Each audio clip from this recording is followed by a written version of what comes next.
यह कहानी है एक गरीब लड़के अर्जुन की, जो झोपड़ी में जन्मा, लेकिन अपनी मेहनत, ईमानदारी और धैर्य के बल पर राजा बना। यह कहानी हमें सिखाती है कि जन्म भले ही गरीब में हो, लेकिन सपने अगर ऊंचे हों और इरादे मजबूत तो कोई भी मुकाम हासिल किया जा सकता है। उत्तर प्रदेश के एक छोटे से गांव में अर्जुन नाम का एक लड़का रहता था। उसके पिता एक मजदूर थे और माँ दूसरों के घरों में झाड़ू पोंछा करती थीं। परिवार में इतना भी नहीं था कि रोज भरपेट खाना मिल सके। अर्जुन अक्सर फटे कपड़े पहनकर स्कूल जाता, लेकिन उसकी आंखों में एक अलग ही चमक होती, कुछ बनने की, कुछ कर दिखाने की। अर्जुन के गांव में एक पुराना किला था जिसे लोग राजा महल कहते थे। वह अक्सर उस किले के पास बैठता और कहता, एक दिन मैं भी राजा बनूंगा। गांव के लोग हंसते और ताना मारते, अरे झोपड़ी वाला राजा बनेगा। लेकिन अर्जुन ने कभी जवाब नहीं दिया। वह चुपचाप अपनी किताबें खोलकर पढ़ाई में लग जाता। स्कूल की पढ़ाई खत्म होते ही अर्जुन को मजदूरी करनी पड़ी। कभी खेतों में काम, कभी ईंट भट्टों पर। वह सुबह 4 बजे उठता, अखबार बांटता और फिर मजदूरी करने चला जाता। शाम को थकाहारा लौटकर वह पढ़ाई करता। उसके पास ना ट्यूशन के पैसे थे, ना किताबें, लेकिन उसके पास था जुनून।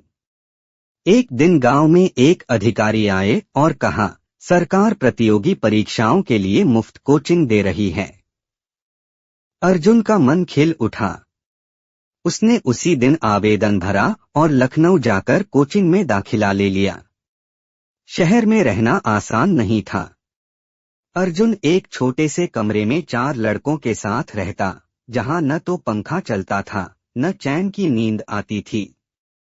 2 वक्त की रोटी भी कभी नसीब नहीं होती।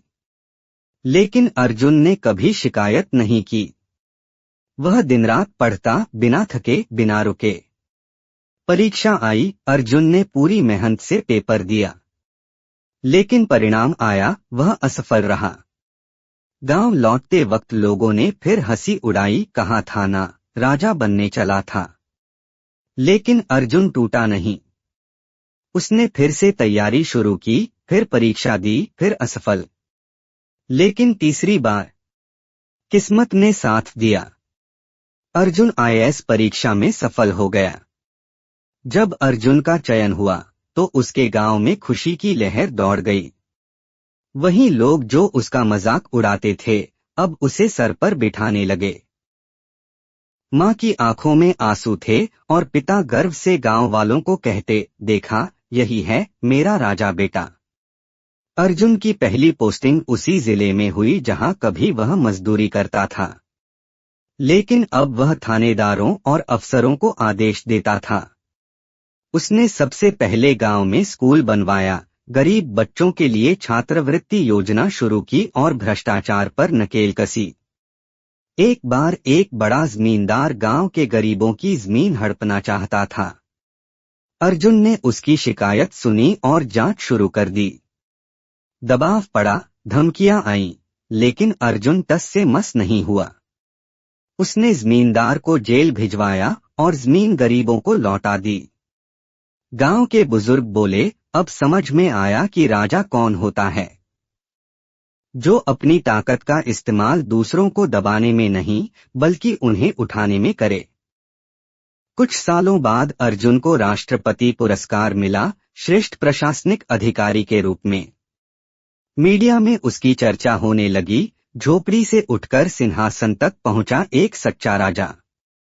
एक रिपोर्टर ने पूछा, सर, आप राजा क्यों कहलाना पसंद करते हैं? अर्जुन मुस्कुराकर बोला, राजा वह नहीं जो महल में रहे, राजा वह है जो दूसरों की तकदीर बदल दे। अर्जुन की कहानी हमें सिखाती है कि गरीबी कोई अभिशाप नहीं, बल्कि एक चुनौती है। यदि हम मेहनत करें, सपने देखें और कभी हार न माने, तो झोपड़ी में जन्मा लड़का भी राजा बन सकता है। संदेश, जन्म कहाँ हुआ, यह मायने नहीं रखता। आप क्या बनना चाहते हैं, यह तय करता है कि आप कहाँ पहुँचेंगे। ऐसी और भी मोटिवेशनल स्टोरी के लिए चैनल को सब्सक्राइब एंड वीडियो को लाइक करें।